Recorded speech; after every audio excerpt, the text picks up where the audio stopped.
Alright everyone, so this is the day after I've done my irrigation. Yesterday was a massive day for me. It was about 12 to 13 hours all up. Didn't stop for lunch or anything like that. So I didn't have time to record everything throughout the time of when I was doing it. So let's have a bit of a look as to where I'm up to and what I've done now and the next steps that we're following on from here.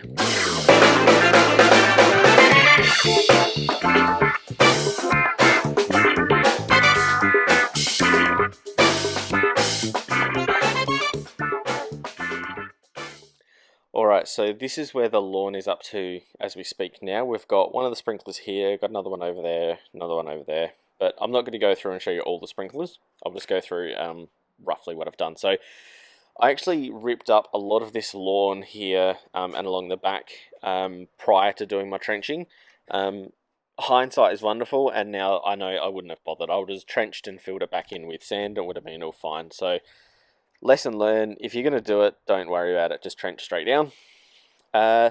Bits of this still need to be filled in, so I still need to do a bit of filling in here, throughout there, throughout the back. Most of the back along the fence line's done, so that's all pretty good as well. You can see the lawn's pretty trashed right now. We've got a really hot week coming up in Adelaide as well. So as we're moving through here, excuse me, yeah, you can see where I have filled in across everywhere.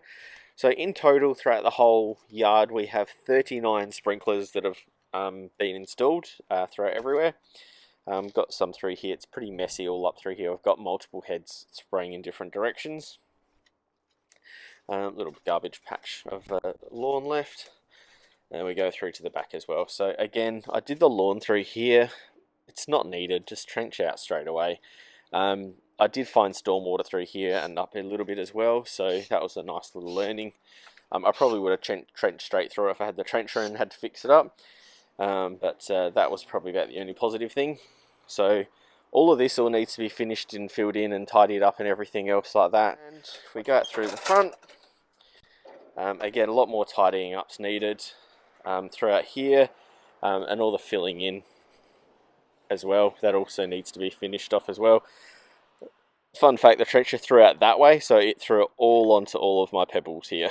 So I need to go through and pick dirt out of all of my pebbles before I can use it up the top, which is annoying as. But hey, it's all fun. So yeah, you can see the trenches all through here. That's all been done. All the front is done and filled in for the most part. Still needs a little bit done up through there as well. Like I said, just a massive day. Still a heap more work to do on it, but we're there. So the front still needs to be flushed, the side yard still needs to be flushed, and I haven't even thought about hooking up the garden beds, which is what that spare hose is, and there's a couple out the back as well. Through here, what I actually did, just so you know, so the manifold's over there, trench runs up through here, it's actually underneath where that first one goes to the garden beds, and I've got another one that actually went up through into here, and that powers the front zone completely, so that's pretty handy. I was quite happy with that. It wasn't too hard to dig down behind the retaining walls, thankfully. It was just this really thick clay, which when it's dried out, it's gone this pebbly kind of look.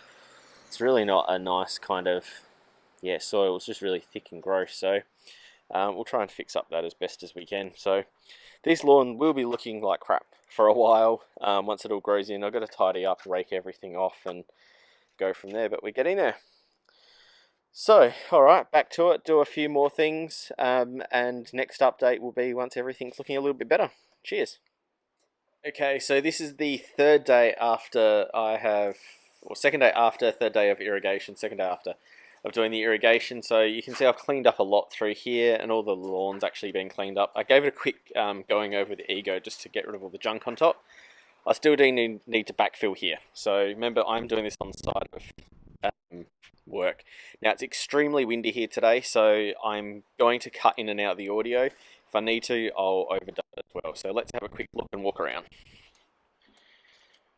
So again, you can see I've tidied up a whole heap of stuff. A lot of the dirt and rocks and everything are gone. So really happy with this. And we're going down up here. Again, sorry for the audio, I know it's really windy. So there we go, so it's looking a lot better. So, let's go and change over some of these sprinkler heads and get them configured. what we're doing right now is we are swapping over the normal flushing caps over to the MP rotator head. So this is a MP 2000, I think, or MP 1000. Yep, MP 1000 270 degree. So put this one down here, and we lift up the head so it's still got the flushing cap on it. Now you can just hold these by hand or just gently grip it with some multi-grips, just makes it a little bit easier. You unscrew the flushing cap off, so you can see there.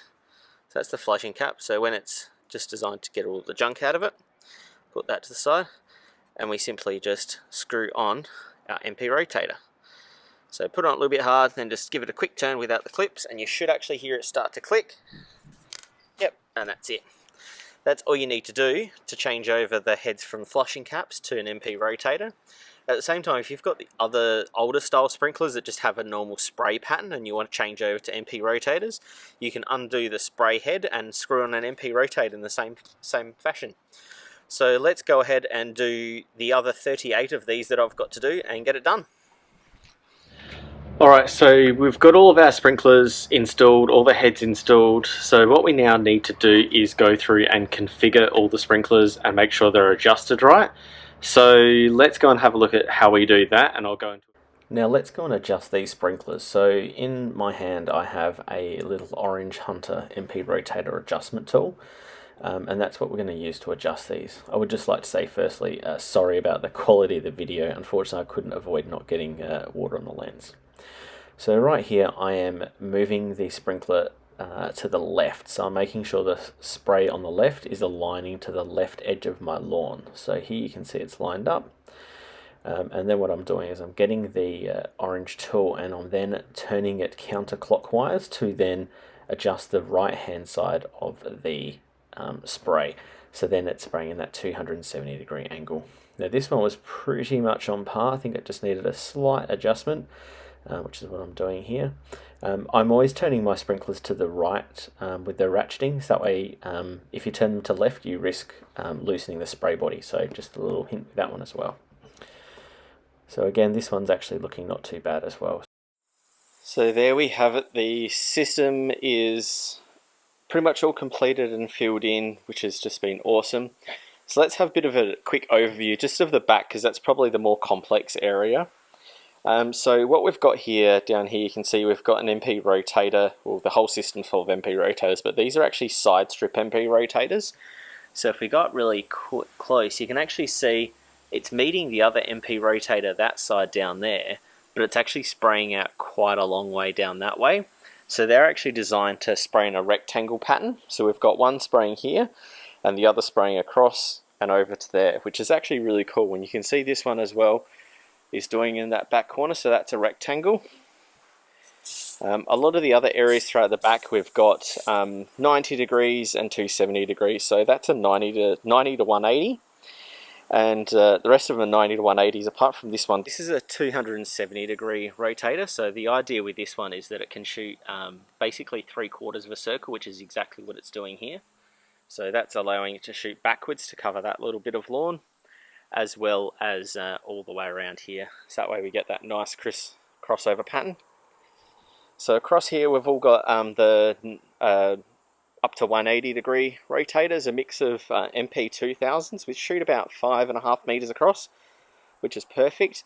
And then we've also got a couple of 1000s as well, just coming into this area.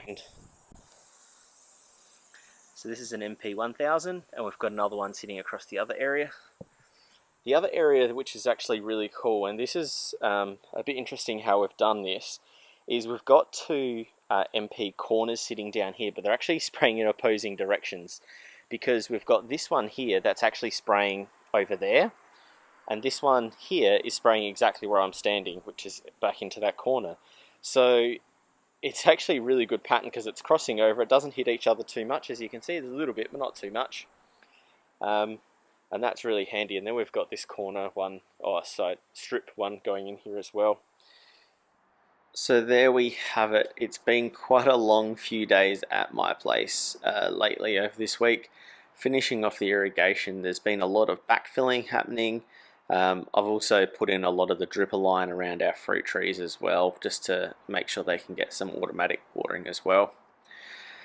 So in total, we have put in 39 sprinkler heads, around 250-ish meters of tubing, 4 zones, so one for the front, one for the back, one for the side, and one for the fruit trees.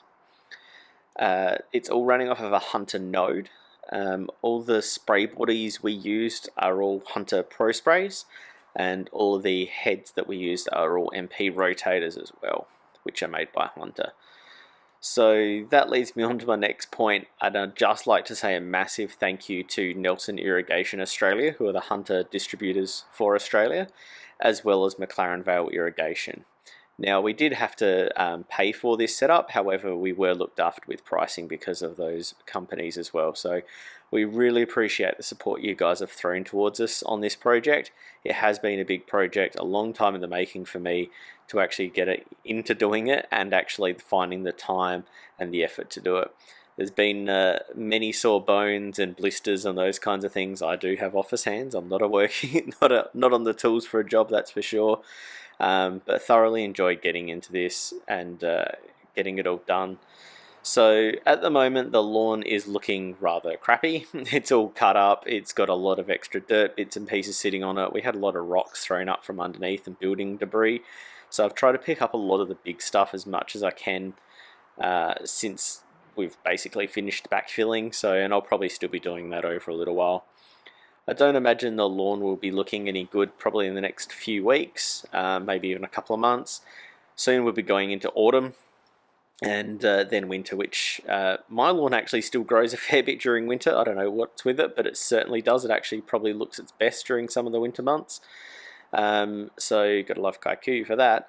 But we'll probably get in and at the end of winter into spring we'll get in and do a full renovation on the lawn and top dress out. We'll have a lot of leveling to do. You can see behind me with the dead patches just there, like where I've dug up. It's all really not level at all. And that came down to the fact that because we took out so much rocks, we had a lot of really crappy soil in there as well that was down a bit lower. So we've backfilled where we can. And like I said, we'll level it up with sand and everything when we do the renovation, or I may even just do bits and pieces throughout the coming months and just level it out where I can. So like I said, it has been a massive job. If you are thinking of doing something like this, it's always good to tee up a couple of mates. I did have some friends coming by every now and then and helping us out, so big thanks to the Matts for coming down. So Matt Dorm obviously came down and helped us out for a few hours as well. My mate Matt Freer coming and doing a lot of the plumbing work and helping out the trenching, and also my mate Brendan for helping me out as well. So big thanks to those guys. I really appreciate the assistance and getting it all done. Now it'll be just to sit back and let the grass grow and mow it and get it all back up and running. So if you are thinking about it on the fence, about going the irrigation route, it's definitely a lot harder to put in, but then you've also got the rewards of once it's all done, you don't have to worry about it, especially when you go away or leave your house for a long period of time. It's always handy like that. So again, thanks to everyone. I hope you enjoy the video. It has been a bit of cut and shut of different clips that we've pieced together over the last few days on how we've done different things. I haven't put in a bit about how to use the Hunter node and how to program it, only because Hunter have actually got a really good video themselves on their YouTube channel, which we'll put the link to down in the description of this video. I'd go through and check that out. It really goes into detail on how to program the Hunter node and the different features available on it. So yeah, get into that. I actually I watched that video twice, I think, and then I just managed to program my Hunter node straight away just off of that. So yeah, it's pretty easy to use, pretty easy to follow instructions as well. So yeah, we'll get into having a bit of a look at the lawn, a bit of an overview in a minute, but I just want to say thanks again, I think it's the third time now, to everyone for the support and assistance. If you like this video, please give us the thumbs up. If you like the content that we're creating on the channel, give us a subscribe. It does help us grow. I don't know what our subscribers numbers are up to now, but we may be nearing 20,000, which will be just awesome to break through. So thank you very much again. And let's have a bit of a look over this lawn as we close out the video. Thanks, and get your lawn on, everyone.